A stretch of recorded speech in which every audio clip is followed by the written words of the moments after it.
support for the Untold Radio Network family of shows and join in on the conversation by using super stickers and super chats on YouTube. Got a question you want answered? Ask it live via a super chat and get real-time responses from our show's knowledgeable hosts and guests. Help keep the Untold Radio Network shows running strong. We need your support. Send your super chats and stickers now.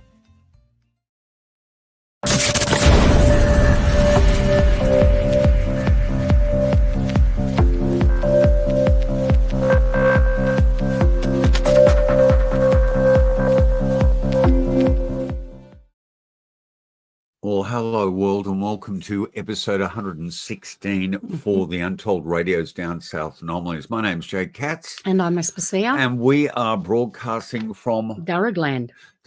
Here we need to pay our respects to our Indigenous culture that is so profound and acknowledge elders past, present and emerging. Do we have a show for you? Oh, we are incredibly humble. Absolutely. Massively in fear and shaking here going, can this moment have happened? Because in the decades of research we have done into the world of anomalies, we are screaming inside for a credentialed, true investigative journalist to appear. Yes. And there's been a number of them, but up until this point in time, especially the last few years, there has been no one of the caliber of our guest today that has had the courage, audacity, tenacity to take this onto the world stage and put his reputation on the line, because that's what he's doing, and put this out there that it's elevated it for the first time ever in all our frustrated screaming souls, that it's hit the mainstream, and it's becoming common knowledge that we live in a much broader, wider reality than we could ever imagine. This man is a Logie Award winner. Can you believe that? I believe it. Born in the UK, went to Wellington, got a law degree, came over here and decided on the Profound Four Corners program. And for those people outside of Australia, Four Corners is still a cornerstone of great investigative journalism in this country. And he decided to just take on a small fry, ASIS, our version of the CIA, which was unbelievable. In brilliant Four Corners reporting. He is an astounding Walkley Award-winning author. He is a lecturer, historian, a world traveller. He became, in 2014, the chief investigative reporter for Channel 7's Sunday night news program. And then he went to 60 Minutes. I mean, the calibre of this gentleman is astounding. He developed a program for the Channel 7 network, which is one of the best ufological documentaries. Apart from James Fox's work, it stands out there as another cornerstone, the UFO Phenomena. Wrote an astounding book. Can you just get the cover of that up? And if you don't know about this man, that's the wrong book. That's Charles Bean. That's another one of his books. Let's get up in plain sight. Sorry, well, why didn't you put that book first? Seriously. He started an extraordinary podcast called Need to Know with Bryce Sanibel, who we all know dates right back to those UN meetings in the late 70s. He now works for News Nation. He's the man that brought the array of whistleblowers to the foreground. David Grush, David Fraser, lots of extraordinary people. I'm really disgusted that the Australian Skeptics gave him the Bent Spoon Award, but I hope he took that award and has it proudly there. I hope it's one of Uri Geller's actual spoons. He does reality check. This man is non-stop. He hasn't been well. No, he hasn't. They've struck him with COVID, but he's bounced up. And the humbling thing is, we get no one. Ross, if we're lucky, we go over 1,000 people. I look at your podcast, it's in the millions. So we are eternally grateful. Yes, so punching above our weight here today, all our database, all our old literature, that is going to you. And we don't have much longer on this mortal coil, so that is yours. I cannot thank you enough on behalf of Untold Radio and my wife and I. And we're just lucky that we've got a good sister and brother-in-law that have some remarkable friends, because that's how we've got the astounding Ross Coulthart on our show. Thank you for being here, Ross. G'day, both of you. It's nice to be here. Hello to your audience. Now, you know what? We're really interested in the fact that someone with your reputation, your credentials, and your history was courageous enough to see that there was something genuine here and go on the world stage. I mean, was that a really difficult decision on your behalf? And when did that occur? Look, I'll be honest with you, I didn't think it, and I still don't think it's particularly courageous. The people who I do think are courageous are the whistleblowers like David Grush and Jake Barber and Lou Elizondo and Christopher Mellon, all of whom have appeared on my show at different times, and all of whom are saying the same thing, that there's a cover-up, that the United States has been involved in an 80, 90, possibly even 100-year-long cover-up of the retrieval of non-human technology and an attempt secretly to reverse engineer that technology.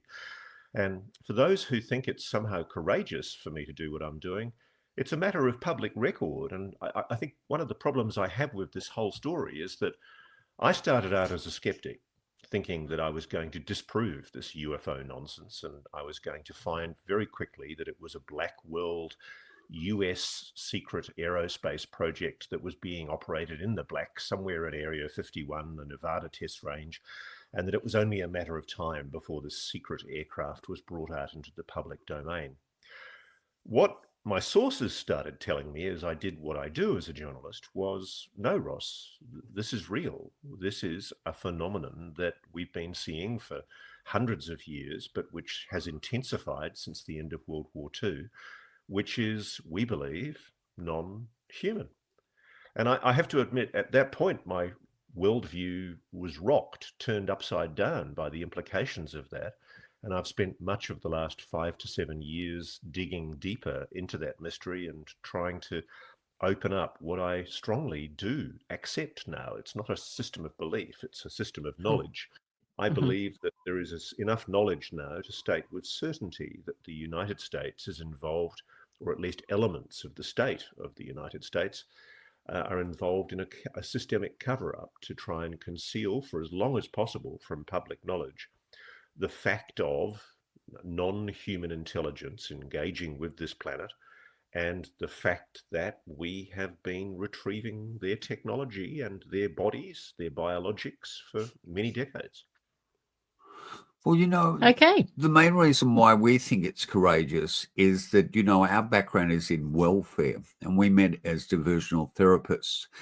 And we have noticed when we have gone to investigate cases and take data down, that these stories, they literally tear families apart. They tear people apart.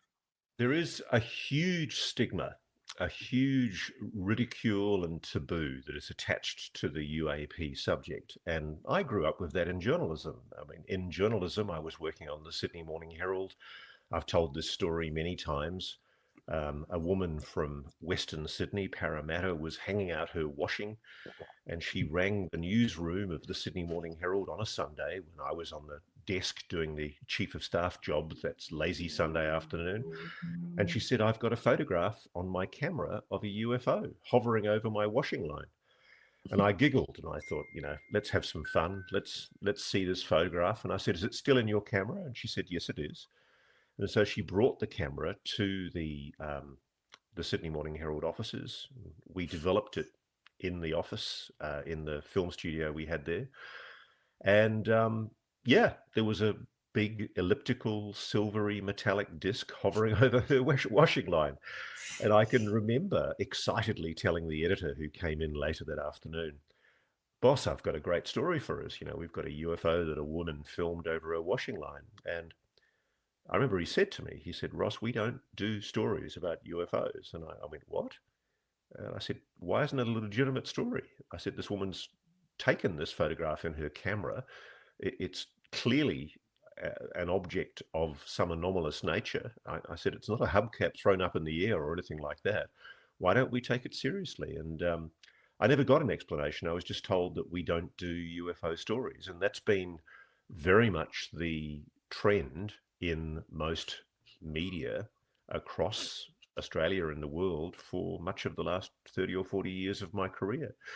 And what's interesting is at the same time, there's been a a kind of a ridicule, a public attitude of ridicule directed towards the subject matter, where when I started writing my book, because I was getting intrigued into this subject, people would say to me at a dinner party, "Oh, what are you working on? What's your next book, Roscoe?" And I'd say, I'm looking at UFOs. And the first thing people do is giggle. It has a giggle factor. Mm-hmm. And it's funny, I wonder why that is, because the more I got into the subject matter, the more I realized how real it is, how the Director of National Intelligence, which is the principal intelligence official in the United States in 2021, acknowledged that there is indeed unidentified anomalous phenomena which cannot be explained. That was an official admission made by the US government. And since that point, of course, we've had the 2017 New York Times story where it turned out that the Pentagon, completely contrary to what it had been saying for the previous 30 or 40 years, had been secretly investigating UFOs and spending an awful lot of money, I think about $10 or $12 million, investigating phenomena in and around a place called the Skinwalker Ranch in Utah, which is now the subject of a very celebrated TV series. And whatever you think of this, to me, it's fascinating that if this is nonsense, as so many people contend it is by default, why do so many sober people in the defense and intelligence and scientific community take it as seriously as they do? And that was a turning point for me, because I realized there was a discord in the official narrative. You know, on the one hand, we're being told it's nonsense, and yet practice shows, the reality shows, that governments are actually taking it extremely seriously indeed. And my sources were telling me about UAP, unidentified phenomena, anomalous phenomena incidents that had not been officially reported. They were talking about military sightings, especially involving nuclear material, nuclear weapons. And a lot of this stuff wasn't getting into the public domain. And then I looked at the history of this, and I realized that from 1952, in public documents that have now been declassified, the CIA, the American Central Intelligence Agency, effectively mandated that the subject of UFOs would be treated with derision and ridicule, and that there would be a psychological operation on the public to stop them from reporting UFOs, and that the best way to deal with this was to treat it with stigma and ridicule. Now, I don't think that's indicative that there's not a something there. There is clearly a something there. I'm not leaping to the conclusion that it's necessarily non-human. I'm certainly, I beg your pardon, I'm certainly not leaping to the conclusion that it's extraterrestrial, i.e. aliens from another planet. What I am persuaded of is that there seems to be evidence from a large range of people, both in the military, the intelligence, the defense community, but also from private civilian science, suggesting that there is something intelligent that is not human, that is operating both in our atmosphere, in orbit, and indeed in our waters, that cannot be explained. And science is meant to be all about acknowledging and investigating things that cannot be explained. And yet science has this mental block to the subject of UAPs, treats it almost with a default ridicule and contempt. And that's starting to change. But I think we're now at a stage where there's a very interesting paradigm shift occurring, where there's push in Congress. There's been a very concerted push in Congress in the last 7 years for this to be starting to be taken seriously. Very senior officials have come forward. The new film out called Age of Disclosure that features former head of the CIA, former senior defense officials. And one of these guys, a guy called Jay Stratton, who's the former head of the UAP task force, he goes on record to say that he has personally, directly seen UAP technology and biologics, entity, beings. What do you think has been the shift? Why do you think now the government, the American government, is now starting to come out and say, look, there is something there? Question. And I think that a large part of the answer lies in the fact that for much of the last 80 years, we've been in a Cold War. We've been in a very hot Cold War with both the Soviet Union and then later on also with China. And the argument has been made by the national security hawks that I think internally to reveal the knowledge that they have of potential non-human intelligence, to reveal the fact that they've recovered potential non-human technology, would be to give foreign adversaries a rival an advantage. And it's better not to give that rival the advantage. There's also the argument that to disclose this would be an ontological shock for most people, and that we're also deeply religious, that it would offend our religious sensibilities to know that there's life other than human life that is advanced and intelligent. I think all of this is just completely self-serving. I think there's been a cover for much of the last 80 years. And I think the group of people, both in government and in private aerospace, who've benefited from this cover-up, have committed so many crimes and broken so many laws. The last thing they want to do is admit that they have essentially lied to Congress and lied to presidents. This dirty secret has been kept secret by Untold murdering people. Jake Barber, one of my most recent interviewees, went on the record and asserted that he knows that people have been murdered to protect this secret. He's one of several people who've come forward and raised serious questions about the threats and deaths that have occurred involving people who've tried to come forward from within the so-called legacy UAP retrieval and reverse engineering program. Hence the reinvention of the term that we use broadly, the UAP. In a sense, to me, that makes me feel like they're distancing themselves from the research of the past to say, look, we didn't get our hands dirty. We're UAP researchers. We're not of the Blue Book era, the UFO, the Edward Ruppelt era, where it was the UFO. And that's why I thought, oh my God, they are reinventing the investigation here. How do you feel about that? Yeah, I mean, there's a bit of an argument about the semantic use of the word UAP, unidentified anomalous phenomena, as a successor to unidentified flying object. I personally think UAP is a better term because not all of these objects are flying. And a lot of them are anomalous, but not necessarily objects per se. Sometimes they're just a phenomenon. They're like a blurry plasma or some kind of manifestation of something that cannot be explained. I don't have a real problem at all with the term unidentified anomalous phenomena. And look, frankly, I think it's good that we discuss it because when you scratch the surface of any society anywhere on the planet, there is always a kind of a shift that occurs when people feel they can trust you, and then they start talking about what we would call paranormal phenomenon. But at its heart, what is paranormal phenomenon? It's just something we can't explain. I mean, the simple fact is there is something we cannot explain that is real.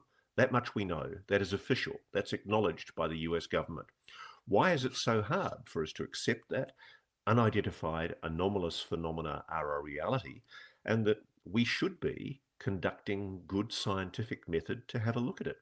I mean, just recently, for example, there's been the podcast phenomenon known as the telepathy tapes, where the very vexed and controversial subject of telepathy or psychic phenomena, which has long been discredited and dismissed by establishment science, there's been evidence presented by, I think, a very compelling podcast and investigation, and led in part by a psychiatrist called Diana Hennessy Powell, which suggests that there is something to the phenomenon of psychic phenomena and that it might in fact be human telepathy. And the reason why it's not been taken seriously in the last 30 or 40 years is because of this discrediting campaign that's been run by the CIA in part. Yes. By the interesting thing is Stanford. I've discovered in the course of my research that CIA, whilst it officially states that it discontinued its investigations into psychic phenomena in the 70s, that's not true. No. It continued those investigations, and that the so-called use of so-called remote viewing psychics continues to this day. We know that from our work too, with people that suffer brain damage or are born with autism or things like that on the spectrum, that their sense and their ability in terms of this telepathy is always there. I think that Stanford has done so many, experiments. Christopher Mellon, all those, they're there, but people don't go and look at them. It's in the public record that all these Stanford experiments on telepathy and psychic powers have been done and have been proven. But because they're discredited in the mainstream, people don't even, if you say to them, well, Stanford's done these experiments, people don't believe you. They just don't believe you and they just dismiss it. Yeah, no, that's true. The Stanford Research Institute in the mid-1970s had a team led by Dr. Hal Puthoff and Russell Targ, two very eminent scientists, both of whom I've interviewed at different times. And the official CIA position and defense position is that there was no utility proven of psychic phenomena at all in these tests. And you've only got to look at the CIA's own files that have been declassified, the so-called Stargate program.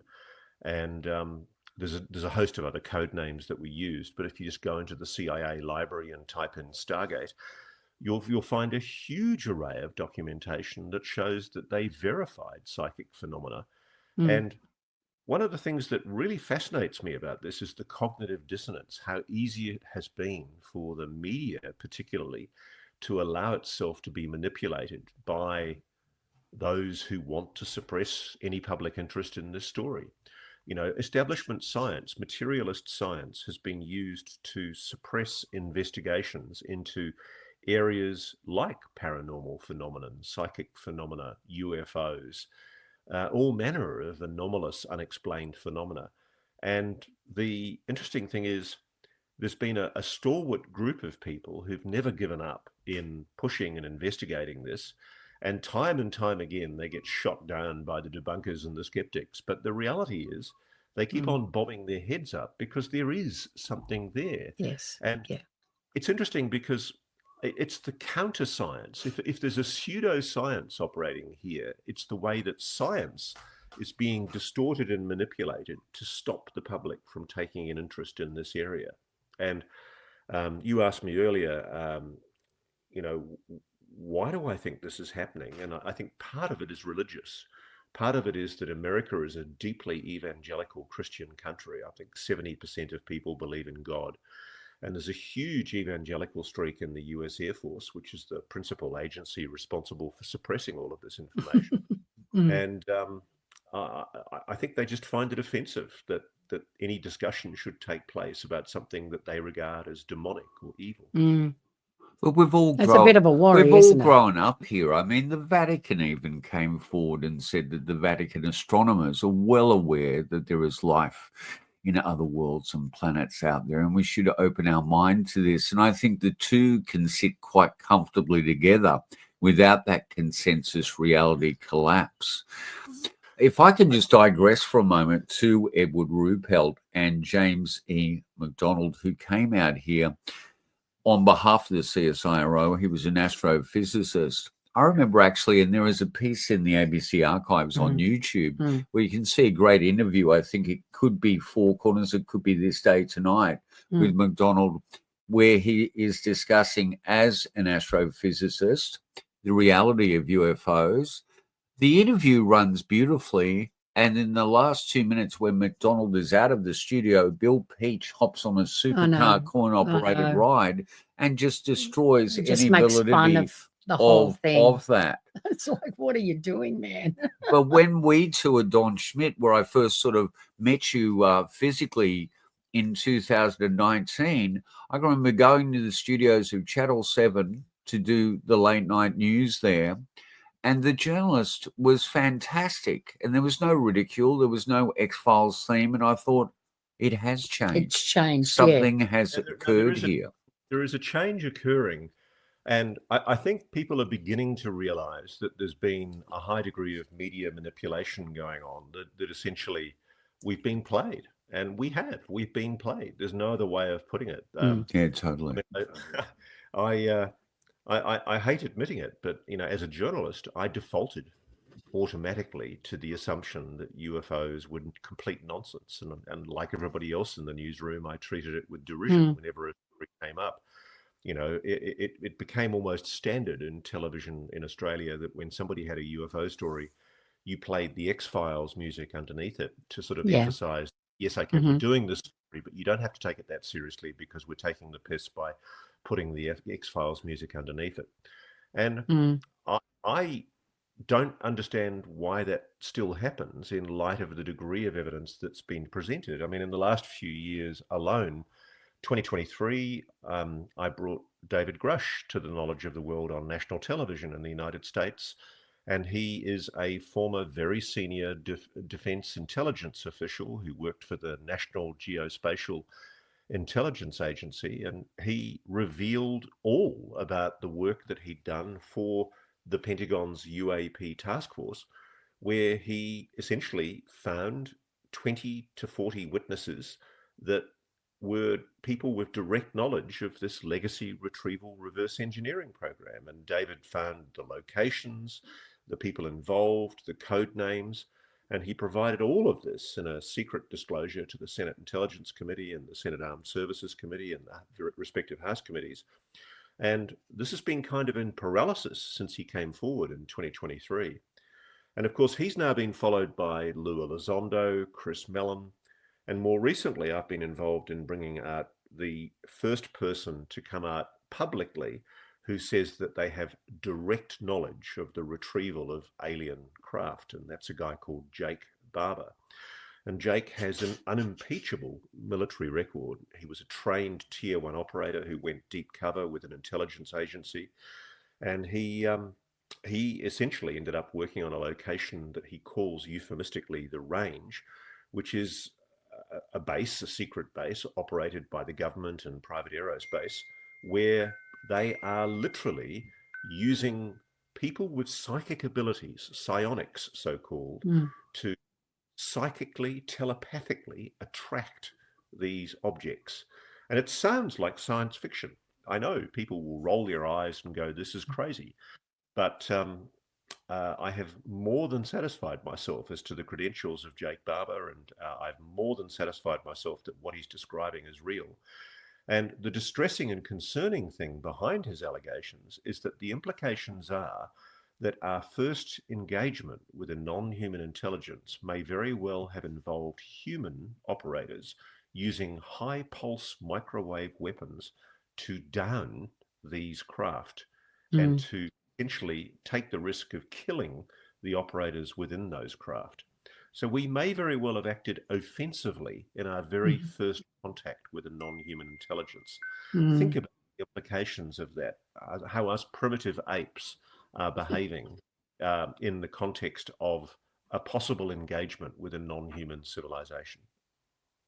And I think one of the problems there is we always tend to anthropomorphize everything around us into a human context. And thank heavens that we're operating here with something that is not necessarily perfectly aligned to that human context. Because I know if that occurred to us, from an offensive perspective, our reaction would to go full blazes into assault mode. And we are seeing out of the plethora of reports worldwide, there is very few times that it has been turned against us, no matter what we seem to appear to be doing to this broad range of phenomena.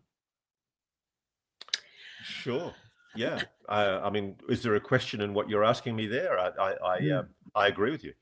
Can I just ask you, Ross, you know, people would say, well, you know, why doesn't, when the presidents come in, you know, they always say the first thing that any candidate says, if you elect me, I will release all the JFK files and the UFO files. It's always the first thing that they say, right? And of course, you know, the files do get released, but they're all redacted. You know, it's just this black paper, you know, page with, you know, and the... You're right. I know for a fact certain presidents have been briefed in. For example, Ronald Reagan, George Bush Sr., and probably George Bush Jr. Right. But I know Obama, for example, wasn't read into the legacy program, or at least told of aspects of its existence until after he finished as president. And So, as a former president, he still has the rights of security briefing that he had as president. Bill right. Clinton, I suspect, was never told the truth while he was president. And in fact, he actively tried to get the truth, as did Jimmy Carter. And that's the thing that I find incredible, is that you have a constitutional crisis when the person who is nominally the commander-in-chief, the person who would have to theoretically make the decision as to whether to deploy nuclear weapons in the event of an alleged incursion of unexplained vehicles into American airspace. What if it turned out that those objects that were breaking into American airspace weren't Russian missiles at all, but friendly or potentially friendly non-human intelligences coming to engage with America? And that's the concern that JFK had. One of the interviews that I really commend people to watch is the interview that a guy called Harold Malmgren did in his final days earlier this year with Jesse Michaels on American Alchemy, a podcast in the United States. And Harold was a JFK advisor in the 1960s during the Cuban Missile Crisis in 1961. And he found himself strongly arguing against people from the Pentagon, including US Air Force General Curtis LeMay, who wanted to launch a preemptive first strike nuclear attack on the Soviet Union. I mean, these guys Dr. were Strangelove himself. Yes. insane stuff. And one of the things that's fascinating is that Harold has said on the record in his interview that he thinks there is a UFO connection to the death of JFK.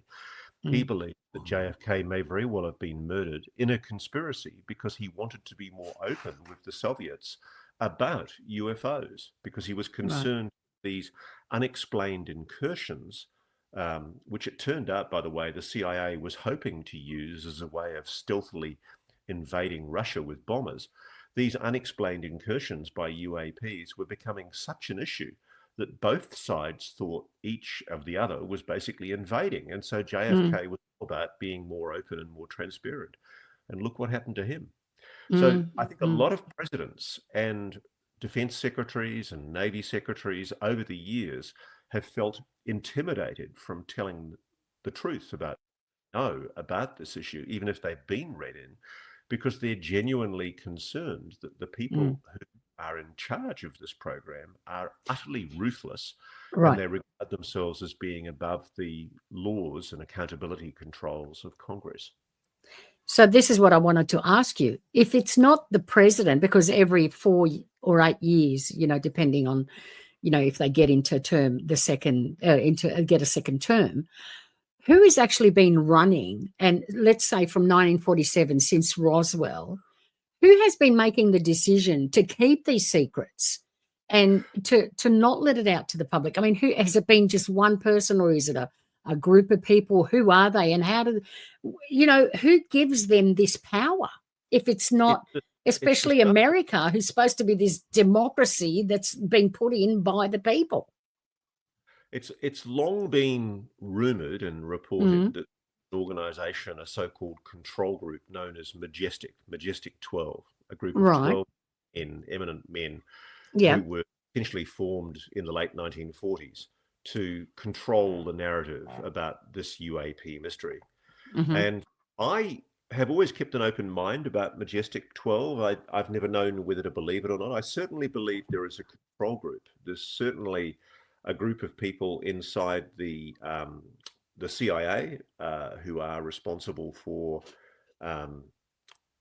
trying to suppress the narrative about UAPs.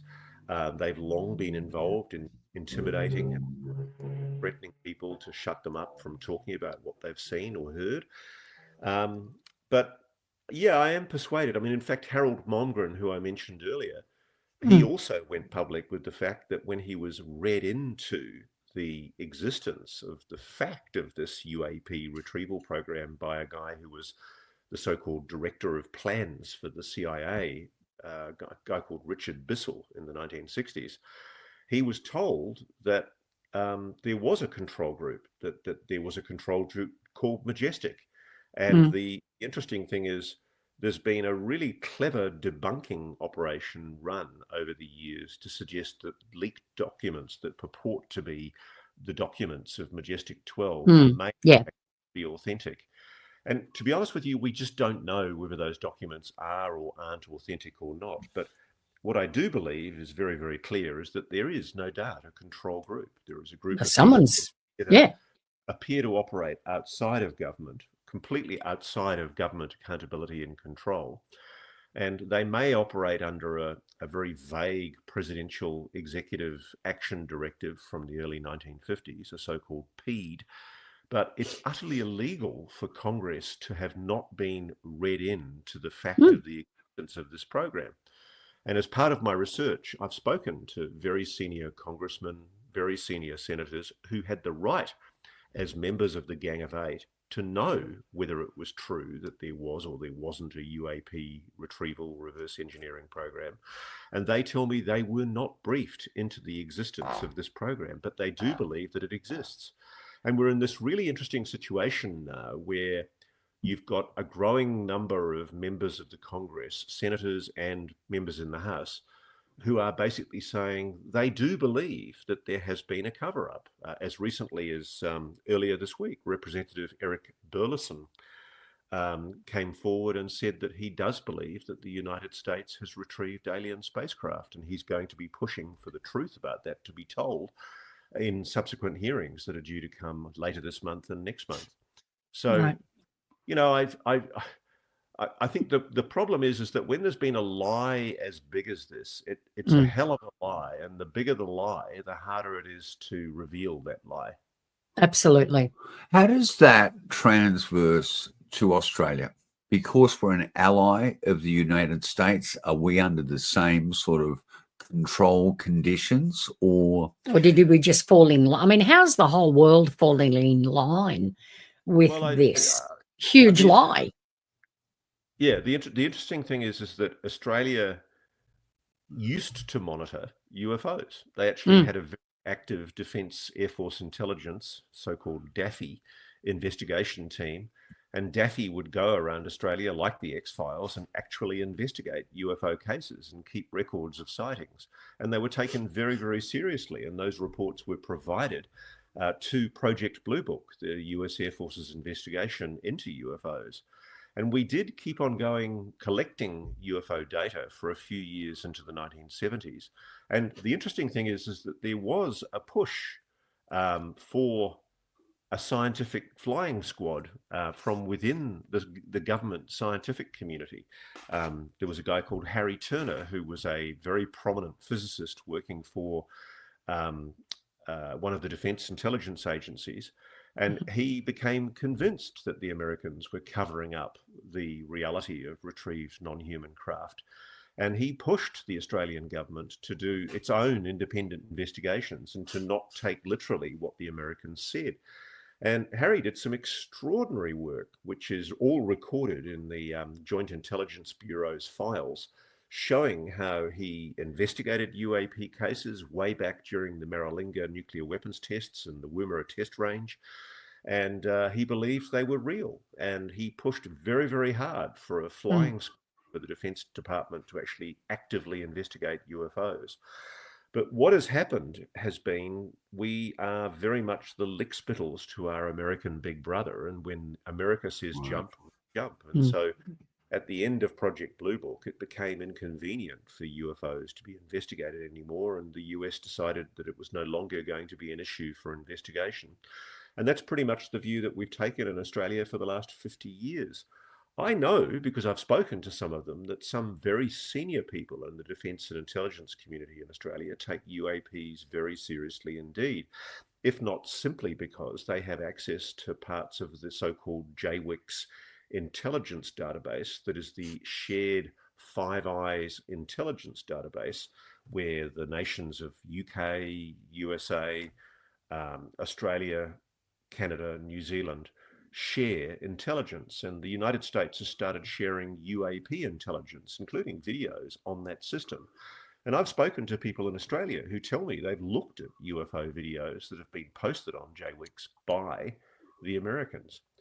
But the interesting thing is that there's still a very determined gag on Australian personnel And I don't think it's done for any sinister or nefarious reason. I just think that a lot of people in the military tell themselves that it'd be bad for their career if they report UFOs. So since I wrote my book and did my documentaries, I've had multiple pilots and service personnel from within the military in Australia come forward telling me that they have seen anomalous objects in the sky, that they've wanted to report them to their superiors, but they've felt intimidated and threatened from doing so. And I think a large amount of this is self-imposed. I think a lot of them are, they're very authoritarian people who are frightened of rocking the boat. They think that their bosses wouldn't want to hear this information. But at its heart, if you think about the implications of this, the implications of UAPs are that there is something real, intelligent, highly advanced, breaching our airspace, hovering over incredibly sensitive military facilities here in Australia, like Pine Gap or Northwest Cape. In America, most, or if not all, of the nuclear facilities across the United States. Same in Britain, same in France, same in India, same in Russia and China. All of the nuclear-powered states have reported nuclear weapons sites being buzzed by UFOs for years. And these are, by definition, a national security breach of a very grave nature. Yeah. They should be taken seriously. But and a lot of people in the defense community tell me they're really worried that they see things. They're not saying that if it is alien, it's necessarily a threat. But what they are saying is that we should treat it as a threat until we know otherwise, because what they seem to be doing is some kind of intelligence, surveillance, and reconnaissance, ISR. Whatever they are, they're monitoring our most sensitive military facilities. That, by any definition, is a breach of national security.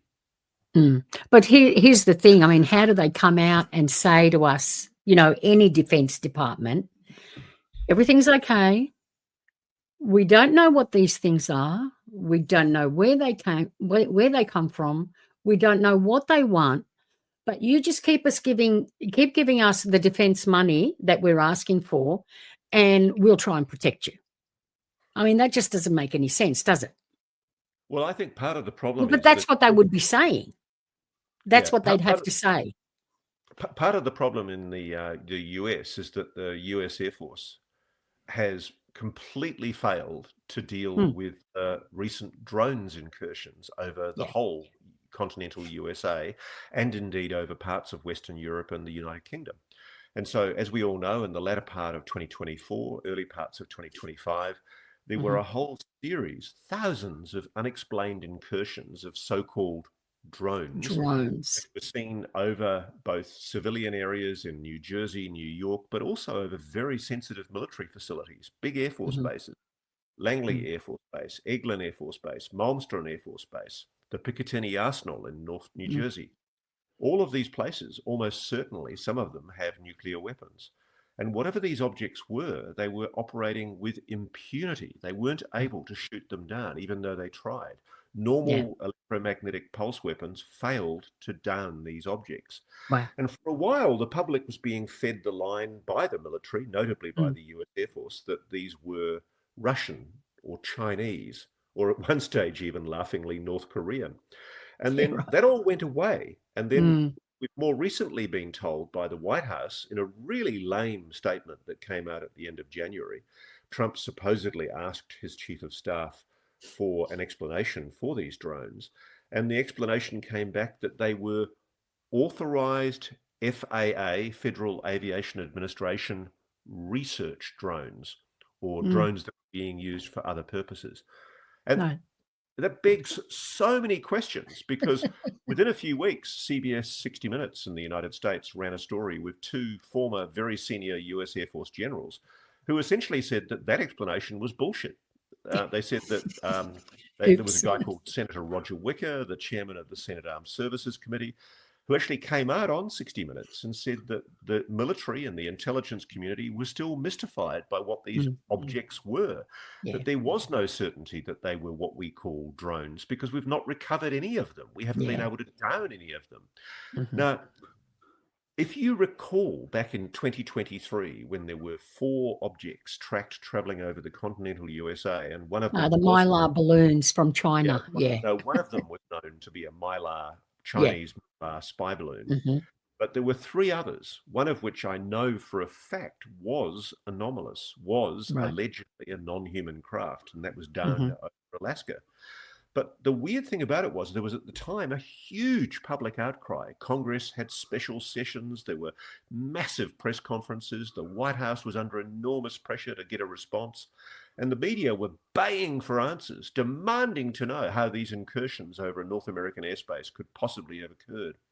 Compare that in 2023 with what happened late 2024, early 2025, when you had literally thousands of unexplained objects doing really weird things over continental United States, mainly military bases, and operating with apparent impunity, even though the Americans were using electromagnetic weapons to try and down these objects. They failed. Yeah. So I don't know. I mean, all I can say is I really worry for America that the mainstream did not leap onto that story. I did 2 major programs for the News Nation network, which is an American news cable network. But with the exception of that and a little bit of coverage from NBC and sometimes some from CNN, there really wasn't the sort of coverage that should have been happening into what I think by any measure at all is a public safety and national security issue. Do you ever assume that at this point in time is probably the easiest moment they've ever had to release the paradoxical argument? Because from a grassroots perspective, where we go and look at people's cases and we go into their homes, we have a very strong feeling after decades that the public is well aware something is occurring. Yeah.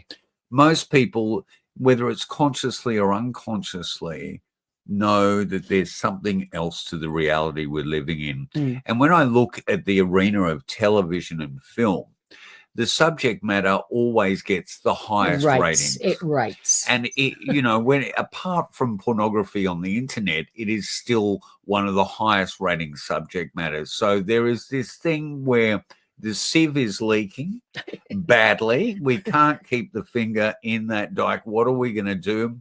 Well, look at the amount of data that the world has in their hands now.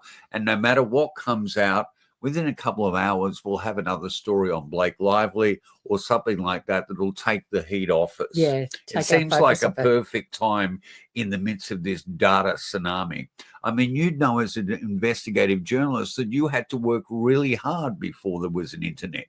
Now everyone on the internet is a supposed researcher.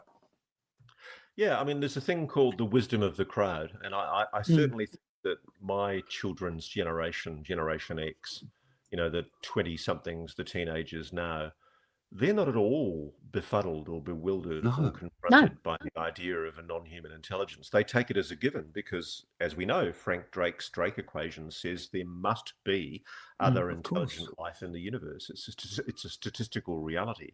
Yeah. The big issue is, are we being visited by non-human intelligences on this planet? And I do suspect we are. And a lot of the people that I'm talking to tell me that we are.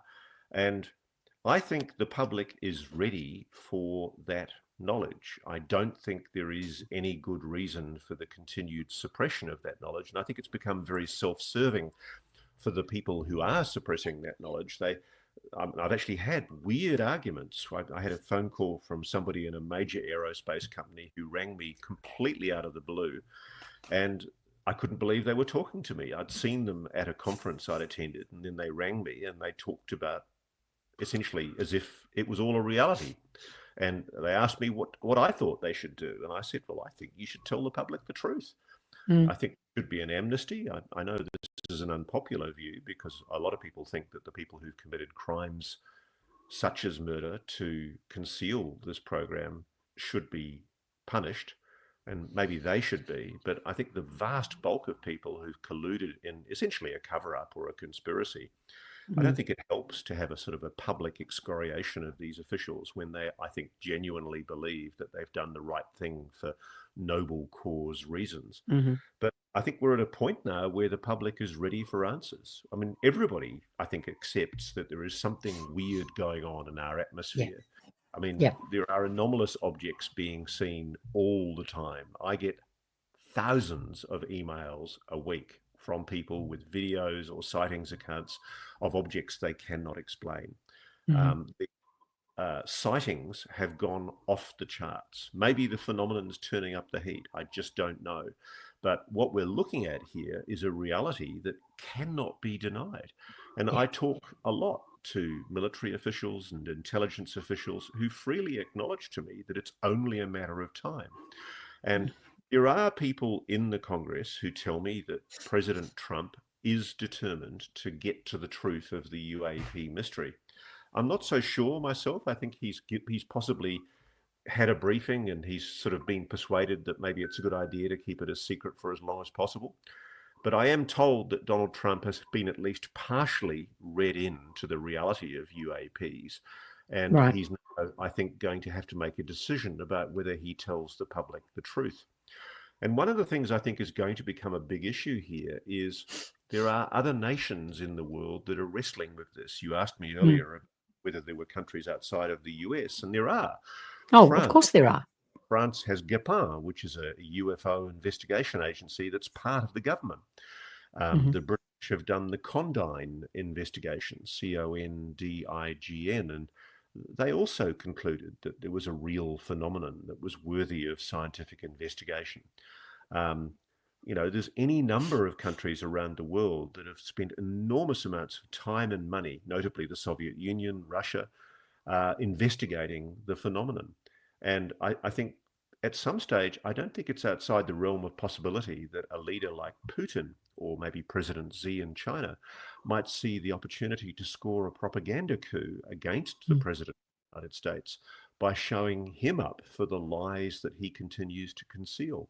Because the longer this cover-up goes on, the more politically opportune it becomes for the entity or the nation that reveals it.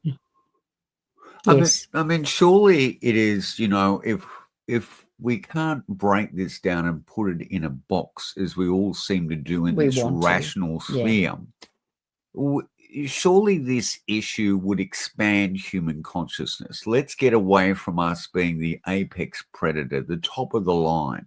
We need to start to lean back into like what Joseph Stefano wrote for Outer Limits in the first season, The Architects of Fear.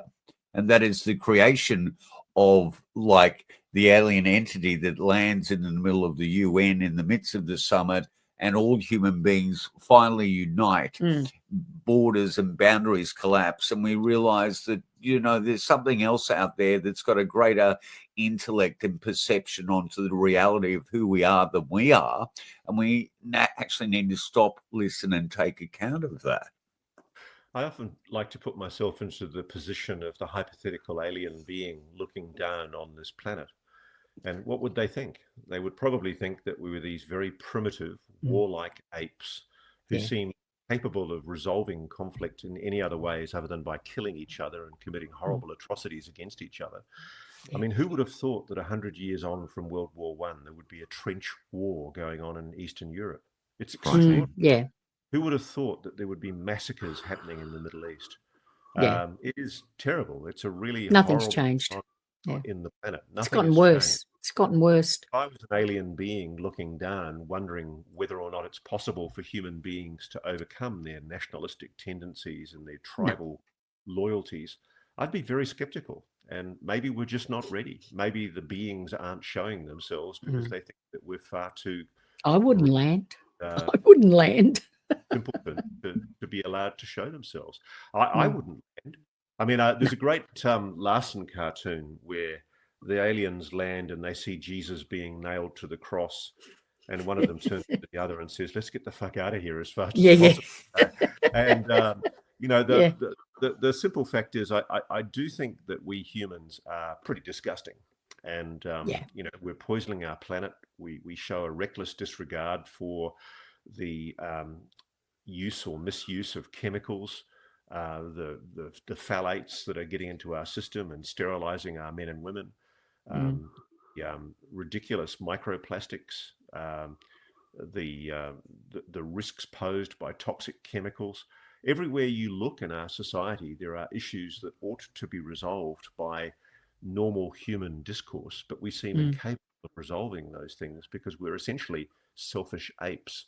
What would an alien being think? I wonder sometimes. I don't think they'd think very highly of us.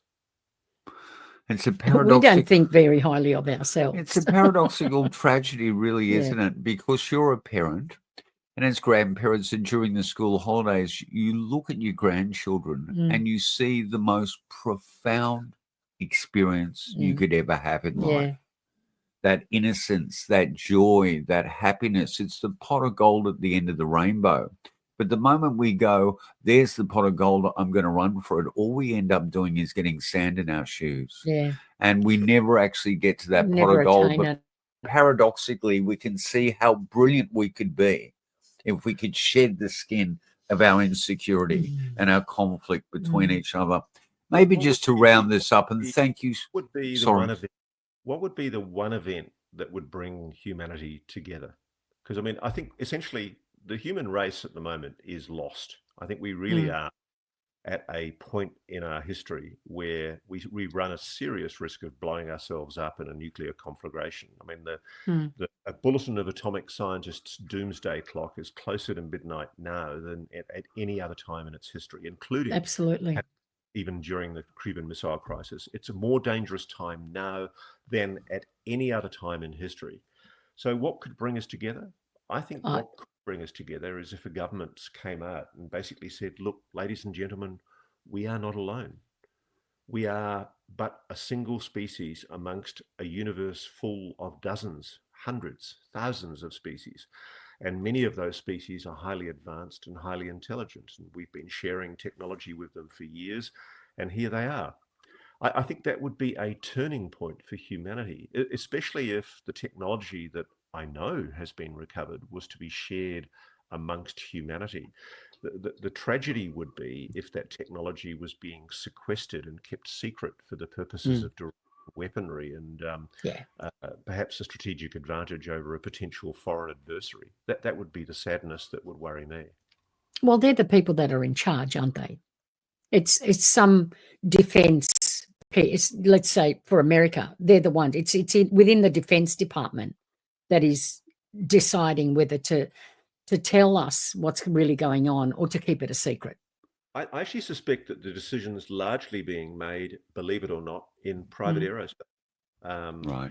Corporations. I think what's happened in the last 50 years is this whole story has been corporatized. It used to be within the Department of Energy. And there are still, I suspect, people within the Department of Energy and the CIA and the Defense Department who are privy to the knowledge of this program. But I think, especially under President Nixon, the decision was made to try and hide this program from public accountability because they were worried that revealing it would compromise the gathering of the intelligence that's coming from the analysis of that technology.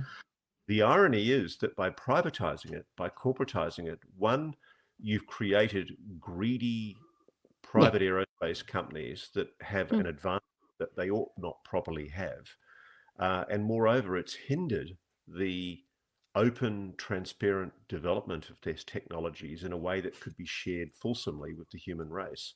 So, I mean, a lot of this, I fear, is locked up in private aerospace, inside private corporate interests, largely because they're trying to protect their own commercial interests because they've spent 50 years analyzing this technology, and why should the public have rights to it when they're the ones that have spent all the money? And I think this is an incredible bind for the United States. It's trapped itself inside very compartmentalization and security barriers that they have to revealing its existence. But don't they get their money to do all this research from the public coffers of the taxpayer? Oh, well, I mean, if you look at the defense budget, there's trillions of dollars unaccounted for. That's right. And it comes, People forget that the day before 9/11, oh God, I've forgotten his name, Rumsfeld, went public with the fact that I think it was $23 trillion unaccounted for inside Right, defense. you can't imagine it. Mind-boggling amounts of money. And a lot of it is rolled into the world. It's our money. They're getting, these companies have become rich and become huge from getting contracts from the government. It's our money. It's the taxpayers' money. It's not their money. The more things change, the more things stay the same. I mean, absolutely. The simple fact is that, I mean, what you're describing is cruel, cold, hard capitalism, the grim reality. It's all about capitalism. Cash. But it's I all about think the the US is starting to realize that it's made a mistake, that by locking this up in private enterprise, they've made a terrible mistake. Yeah. And what's going to be interesting to watch is how long it takes for them to unlock this secret and reveal within. You see, the biggest problem too is, you look at corporatocracy, and if I can go put my hand back into popular culture, Joel Bank and Jennifer Abbott's The Corporation actually took the DSM list on the sociopath and the psychopath, and every corporation ticked every box, because you have to be ruthless. Yeah. You have to be aggressive. The bottom line to be competitive. Is the bottom line. So the people going into those Fortune 500 companies really are missing a bit of humility and humanity. And that's my fear, that this knowledge has ended up in the hands of people that are dangerously on the spectrum and need a huge amount of therapy in a locked room for the rest of their life. You know what I mean? And they can't be our gatekeepers. It needs to be people like yourself. And on that happy note, that are parents, that show heart, that can step outside of themselves and be a bit egalitarian. Show what we really push all the time in popular culture and on the world stage. Maybe I could leave you guys with the interview that I did with Jake Barber, who's the guy that described his first-person experience during a UAP retrieval of a craft. And he said that as he was lifting the egg-shaped craft in the sling underneath his helicopter, he felt this overwhelming sense of emotion, largely of love. He felt completely overwhelmed with love. And it was clearly coming from that object.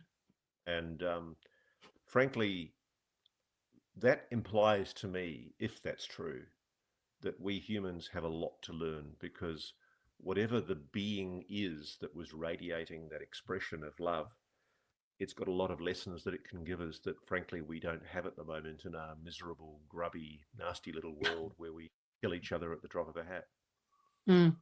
And Kenneth Ring, the scientist that has done research into near-death experiences, will tell you the same thing happens when people are brought to that point of death. That all of a sudden they feel this overwhelming love that they've never even felt in the depths of their own emotionality with their family. So, that's a really interesting area where I do think that there is potentially a connection between the phenomenon we call UAP, unidentified phenomena, and whatever it is that happens to humans after they die. Yeah, I think there is some kind of spiritual reality there that we're still struggling to understand, but I think it involves the ability of the human consciousness to connect with another realm. And that's where psionics comes in.